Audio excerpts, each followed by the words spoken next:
हरियाणा के पंचायत चुनाव में जनप्रतिनिधि चुनते समय यदि सर्वसम्मति नहीं बनती तो न केवल सरकार बल्कि चुनाव लड़ने वाले जनप्रतिनिधियों का भी मोटा पैसा खर्च होने वाला है। राज्य चुनाव आयोग ने पिछली बार की अपेक्षा इस बार चुनावी खर्च की सीमा को 4 गुना तक बढ़ा दिया है। यानी पिछला चुनाव लड़ने में अगर किसी उम्मीदवार के 2 लाख रुपए खर्च हुए थे तो इस बार 8 लाख रुपए खर्च होना तय है। पिछले पंचायत चुनावों में निर्विरोध निर्वाचन से 355 करोड़ रुपए की बचत हुई थी और इस बार 1200 करोड़ रुपए बचने की उम्मीद है।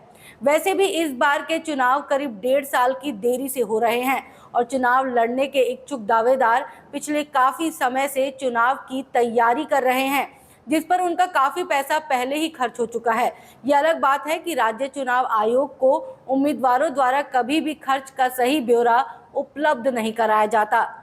हरियाणा में 2016 के चुनाव में 39,297 जनप्रतिनिधियों को सर्वसम्मति से चुना गया था। उस समय पंच पद के उम्मीदवार की चुनावी खर्च सीमा सिर्फ 10,000 रुपए थी, जिसे इस बार बढ़ाकर 50,000 रुपए कर दिया गया है। सरपंच पद के लिए चुनावी खर्च सीमा में 4 गुना बढ़ोतरी की गई है। पिछली बार सरपंच पद की चुनावी खर्च सीमा 50,000 रुपए निर्धारित की गई थी, जिसे बढ़ाकर 2 लाख रुपए किया गया है। ब्लॉक समिति सदस्य के चुनावी खर्च को 1 लाख रुपए से बढ़ाकर 3,60,000 रुपए तथा जिला परिषद सदस्य के लिए चुनाव खर्च की सीमा को 2 लाख रुपए से बढ़ाकर 6 लाख रुपए कर दिया गया है। औसत आधार पर देखा जाए तो पिछली बार चारों चुनाव की खर्च सीमा 3,60,000 और एक चुनाव की खर्च सीमा 90,000 रुपए थी। पंचायत प्रतिनिधि के एक पद पर औसतन 5 व्यक्तियों ने चुनाव लड़ा था। कहीं ये सीमा 2 तो कहीं 8 तक दर्ज की गई।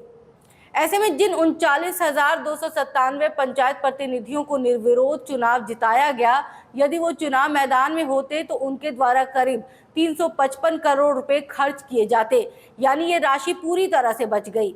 पंचायत चुनाव पर राज्य चुनाव आयोग और प्रदेश सरकार का जो खर्च होता है वो अलग से है। हरियाणा में इस बार के पंचायत चुनाव में करीब 60% पंचायतों को निर्विरोध चुने जाने का लक्ष्य है।